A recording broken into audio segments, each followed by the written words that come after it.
क्या हर एफआईआर दर्ज होने पर आरोपी को गिरफ्तार किया जाएगा?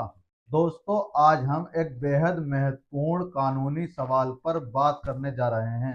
क्या हर एफआईआर दर्ज होते ही आरोपी की गिरफ्तारी जरूरी है? बहुत से लोगों को लगता है कि जैसे ही पुलिस में एफआईआर दर्ज हुई, वैसे ही पुलिस आरोपी को पकड़कर जेल भेज देगी।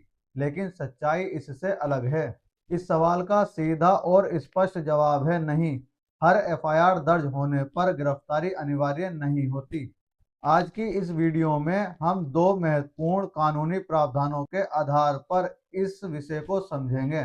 पहला पॉइंट, भारतीय नागरिक सुरक्षा संहिता 2023 की धारा 35(3) बीएनएसएस नोटिस के आधार पर गिरफ्तारी टल सकती है। भारतीय नागरिक सुरक्षा संहिता की धारा 35(3) एक महत्वपूर्ण प्रावधान है। यह कहती है कि यदि किसी व्यक्ति पर ऐसा अपराध आरोपित है जिसकी सजा 7 साल तक की है और पुलिस को यह लगता है कि गिरफ्तारी आवश्यक नहीं है, तो पुलिस सीधे गिरफ्तार करने के बजाय आरोपी को नोटिस जारी कर सकती है।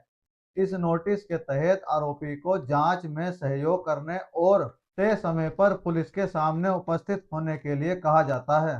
अगर आरोपी इस नोटिस का पालन करता है, जांच में सहयोग करता है और भागने या सबूत मिटाने की कोशिश नहीं करता, तो पुलिस उसे गिरफ्तार नहीं करेगी।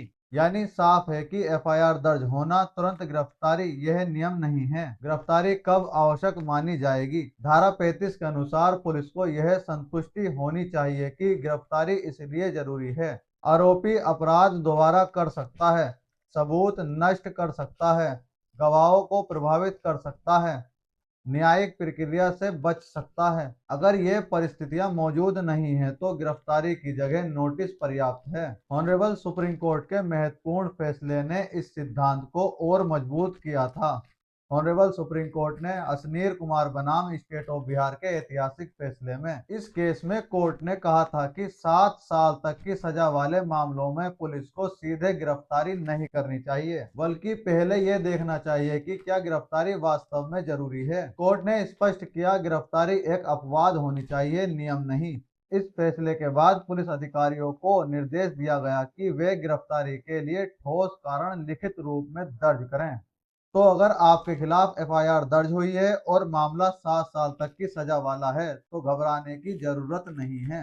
आपको पहले नोटिस मिल सकता है। दूसरा पॉइंट, धारा 47 बीएनएसएस गिरफ्तारी के आधार बताना अनिवार्य है। अब बात करते हैं दूसरे महत्वपूर्ण प्रावधान की। भारतीय नागरिक सुरक्षा संहिता की धारा 47 के अनुसार जब भी किसी व्यक्ति को गिरफ्तार किया जाता है, तो पुलिस को उसे स्पष्ट रूप से गिरफ्तारी के कारण बताने होंगे। इसका मतलब यह है कि पुलिस बिना कारण बताए किसी को गिरफ्तार नहीं कर सकती। आरोपी को यह जानने का अधिकार है कि उसे क्यों पकड़ा जा रहा है। उसे जमानत योग्य अपराध में जमानत के अधिकार की जानकारी भी दी जानी चाहिए। यह प्रावधान भारतीय संविधान के अनुच्छेद 22(1) के अनुरूप है, जो कहता है कि गिरफ्तार व्यक्ति को कारण बताना अनिवार्य है। क्यों जरूरी है यह प्रावधान?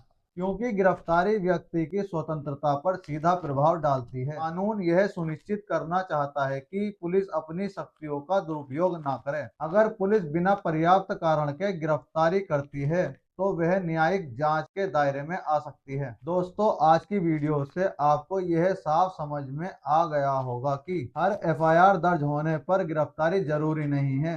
धारा 35(3) बीएनएसएस के तहत पुलिस पहले नोटिस जारी कर सकती है। ऑनरेबल सुप्रीम कोर्ट का अशनीर कुमार केस इस सिद्धांत को मजबूत करता है। धारा 47 बीएनएसएस के तहत गिरफ्तारी का स्पष्ट आधार बताना अनिवार्य है। याद रखिए, कानून का उद्देश्य सजा देना नहीं बल्कि न्याय सुनिश्चित करना है। गिरफ्तारी कोई सजा नहीं है, बल्कि जांच की एक प्रक्रिया है और इसे सोच समझकर ही किया जाना चाहिए। वीडियो इंपॉर्टेंट है, इसलिए इसे सेव करें, लाइक करें, शेयर करें और अपने उन दोस्तों तक जरूर पहुंचाएं जिनको इसकी आवश्यकता है। मैं हूं आपकी न्याय सेवा में हाजिर